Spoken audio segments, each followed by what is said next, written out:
Toyota has a lot of SUVs in their lineup. I've pretty much lost count of how many SUVs they have. But today, I'm going to show you guys this 2010 Toyota 4Runner. Now, the 4Runner is one of their oldest SUVs. This vehicle dates back to 1984, I believe. Now, the one that you're looking at here is the first model year of the all-new 5th generation 4Runner. It's available in 3 trims, SR5, Trail, and Limited. I'm quite familiar with the previous generation, my dad actually has a 2003 SR5. Now, SR5 is obviously the base. You're looking at the Trail edition. You can distinguish a Trail model from the black plastic cladding that's kind of all over the vehicle. Those really big off-road tires, which are BF Goodrich all-terrains. The blacked out pieces here and there kind of are specific to the Trail. It all adds to a very rugged, manly, boxy appearance. Now, the 4Runner is very old school. It's still based off of a truck platform. All the other vehicles, even the Explorer, the Durango, the Pathfinder, they've all switched to car-based SUVs. Toyota still feels the need to build this vehicle as they still feel that there is a market for the vehicle. And I'll admit, some people are very traditional. This is a traditional SUV, body on frame, full-time 4-wheel drive, very manly in-your-face look. This isn't no woman's crossover where you can't take it off-road. You can take this car on boulders and through the mud, deep sand. And there is some degree of fun factor with a vehicle like this, especially if you live in certain areas where there's a lot of off-roading. In this kind of an area, there's not much use for it. The vehicle, on the other hand, I think the styling is kind of weird. I prefer the styling of the previous generation 4Runner. The boxy look. The Trail model, though, looks pretty good with those small 16-inch tires, but those are off-road tires. So this vehicle, I probably would, take it onto the sand, onto the beach, and wouldn't worry about, getting stuck at all. Now, coming inside, the 4Runner has a very high step-in, and it still has the classic seat very low to the ground, and then the floor itself is very high. It kind of gives you the feeling that you're sitting very low. In an SUV, you're supposed to be sitting up high. There is no running boards in this vehicle. I guess you can sort of use this as a running board, except you still kind of have to lift your foot up pretty high. Stepping inside, it's a high step-in. That's what you get with these traditional SUVs, a very high step-in. Here's the new interior of the 5th generation 4Runner. Now, like I said, my dad actually has a 4th gen, and the interior has definitely gone downhill in this generation. Here's the key for the vehicle. It's still the same Toyota key. No push-button start or anything like that. Stick the key in the ignition. It has the old Toyota chime, though. I'm glad it has the old Toyota chime. Those electroluminescent gauges are nice. They look much better than the previous generation. You can see you have a little bit more information of your battery voltage there. Now, this particular one, thankfully, has the 4-liter V6. For 2010, there was an anemic 2.7 4-cylinder that was also available. Now, all the windows are fully automatic down. That's an improvement. The old one only had an automatic driver window only. The rest of the interior, that navigation system is very nice. I believe it is an option on the Trail. I'll have to double check that. You also do get a nice backup camera, but no distance or trajectory. But it's nice that they give you a backup camera. The controls in here are just interesting, because one thing I'm noticing right away is there's no more automatic temperature control in this vehicle. The previous generation had single zone automatic standard. Toyota's downgraded it to just single zone. The dashboard materials have all gotten hard plastic. 4Runner used to have soft touch dash materials and door panels. It's all hard plastic. Now, the graining here is okay. The graining here, on the other hand, feels cheap. The silver painted plastic, that's carried over. The glove box is damped, and it's not lined with felt, but it's a pretty good size. Now, here's something that's really weird. The 4-wheel drive switch, it used to be just a rotary switch in the previous generation. They've gone back to this lever here, this manly lever that vibrates from the engine, but it definitely isn't as easy to use. I mean, I have it in high 2 now. It's just to engage it in low range, you have to follow that pattern. It's just not as easy to use. I think they should have left it as a switch. I don't know, maybe most customers like the lever, I don't really know.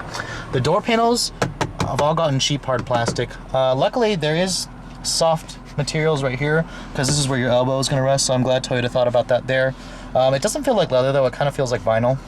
The steering wheel has a very big, manly grip right here. It's got a really nice bolstering extension. It's not leather wrapped, unfortunately. I kind of wish it was. I like how there's a big space here, because this is kind of where I want to put my hands when I'm driving.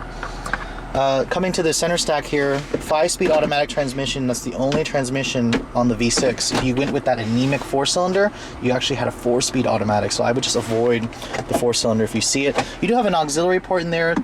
There's no USB in this vehicle, though. And then in the center console here, the 2-level storage, which the old one didn't have either. It's pretty big, and you have a nice household power outlet there. This armrest here doesn't adjust, but it is padded nicely. And luckily Toyota hasn't got rid of that. The opening back window that 4Runners have always had. That's always been a nice feature, and a lot of Toyota 4Runner buyers, the loyalists, really care about that feature.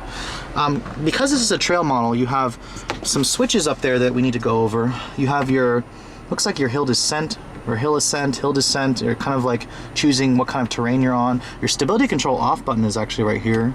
Kind of weird place. You have a locking rear differential. So this is what the trail model includes. It's really, essentially, it's the off-road ready model of the 4Runner. Now coming to the rear seat of the 4Runner, if you're looking for, you know, the most practical, I highly suggest you go to their Highlander. That has a little bit more space. The step-in is very high for the rear seat, but the rear seat is actually more comfortable than the previous generation. It's got more space. The seat is a little bit higher. There's better thigh support. You have an armrest here as well that still has cup holders. No storage though, and you still have your vents from the previous generation. The cloth fabric, it feels very durable. It's kind of scratchy. I probably would want to see how the leather feels. The door panel, it's all the same hard plastic, but you have the same soft touch materials right there where your elbow's going to rest, and then some storage down there. Folding the 4Runner seats is definitely old school. You have to lift up this bottom cushion right there and then push that button, and then the seats fold. A lot of manufacturers have gone to a one-step. Toyota still uses a two-step. Now the cargo area of the 4Runner is a pretty big, generous size. My dad's fourth generation had 75 cubic feet of space, and this one looks about the same. The load floor is very high up. That's what you get with a truck-based SUV. This is a new feature for 2010, is this slide-out compartment right here, which can support 440 pounds. It says right here, or don't put anything more than 440 pounds. This is very nifty, especially when you're trying to get something that's very heavy into the back. So it's a very nice feature. The cargo area is pretty big. I would say that it's one of the best in the class.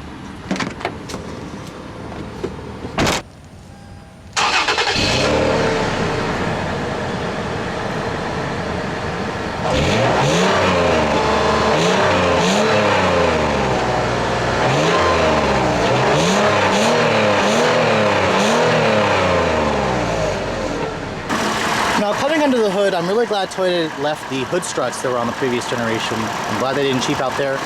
Under the hood you'll find Toyota's familiar 4-liter V6, essentially the same motor from last year's 4Runner.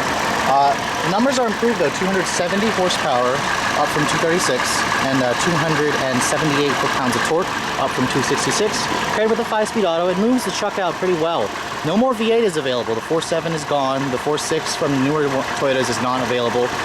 Don't go for the 2.7, that only makes 157 horsepower. The V6 is necessary. Toyota realized that in 2011, they got rid of the 2.7 liter 4-cylinder. But let's take a look at how the V6 5-speed auto combo drives. Now because truck-based SUVs are a dying market, you all are probably quite curious to see how one of these old dinosaurs drives. So let's take a look at how this 2010 4Runner drives. And you know, the ambience in here as soon as you get in is very, you know, manly. It's very, everything is very big. This manly shift knob here, which feels really cheap, doesn't really do it any favors. But, you know, the design of the interior, I'm okay with it. I just wish the materials were a little bit higher quality, but I have to keep in mind this is a truck-based SUV, and I don't think buyers really care about high-quality materials throughout the vehicle. It's got nice soft touch points, you know, wherever you touch those, so that I do give them credit there.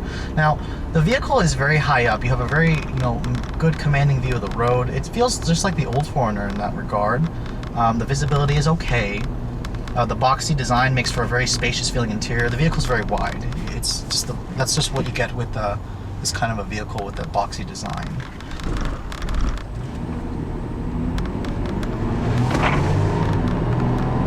Thing about the 4Runner is don't expect to win any drag races with it. The V6 doesn't sound very good when it gets up in the higher revs, but I have to remember this is just, it sounds pretty much just like the 03 my dad still has. It actually has pretty good mid-range torque. That's the one strong suit about this engine. It's pretty torquey. Don't rev it up to like 5,000 RPM. It doesn't enjoy being revved up.